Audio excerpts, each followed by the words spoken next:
السلام عليكم متابعي قناة استفد. اشترك الآن عبر الزر الأحمر وفعل الجرس. شكرا لك.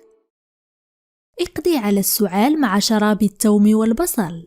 يحتوي كل من البصل والثوم على مضادات حيوية وخصائص مضادة للالتهابات التي تساعد على طرد البلغم وتخفيف من حدة السعال. فالسعال هو من الأمراض المزعجة والغير مريحة التي تحدث عندما يكتشف الجهاز المناعي الفيروسات والبكتيريا في المسالك التنفسية. إنها آلية دفاع، حيث أن طرد الهواء من الرئتين يتيح لنا التخلص من الجراثيم التي تضر بصحتنا. بشكل عام يأتي السعال بسبب إنتاج البلغم المفرط والزكام والتهاب الحلق، كما أن السعال هو من العوارض الشائعة للإنفلونزا ونزلات البرد، وغالبا ما يصاحبه صداع والشعور بالضيق العام. والخبر السار أنه يمكنك التخلص من السعال وتعزيز جهازك المناعي وتسريع عملية الانتعاش مع علاج طبيعي 100%، وهو شراب البصل والثوم.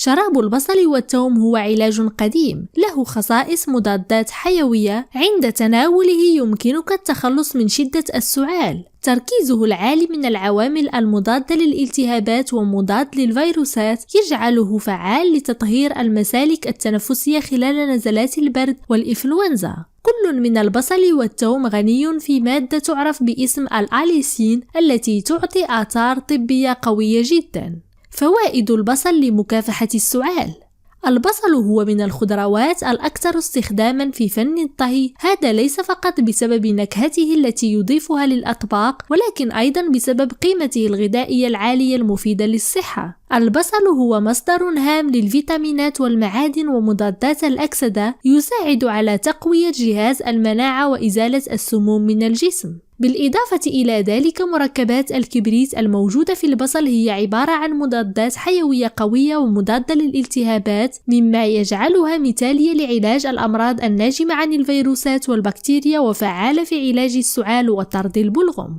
فوائد الثوم لمكافحة السعال: من المعروف أن الثوم يتميز بنكهته الحادة وخصائصه الغذائية وآثاره المضادات للالتهابات التي تساعد على القضاء على الجراثيم والتي تسبب السعال، كما أنه يساعد على تطهير المسالك التنفسية والحد من الالتهاب. وبالإضافة إلى ذلك فإنه يساعد أيضا على تعزيز جهاز المناعة عن طريق زيادة إنتاج الأجسام المضادة التي تدمر الفيروسات والبكتيريا.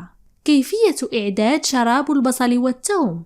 شراب البصل والثوم الدافئ هو وصفة سهلة جدا، وعلى عكس المنتجات التجارية الأخرى للسعال فإنه لا يسبب أي آثار جانبية غير مرغوب فيها. ضع كوبين من الماء في وعاء إلى أن يغلى على نار متوسطة. قطع نصف بصلة ورأسين من الثوم إلى شرائح. عندما يغلى الماء أضف شرائح البصل والثوم ودع الخليط على النار لمدة 5 دقائق. بعد تصفيته يمكنك شربه بالهناء والشفاء. في النهاية نسأل الله لنا ولكم العفو والعافية.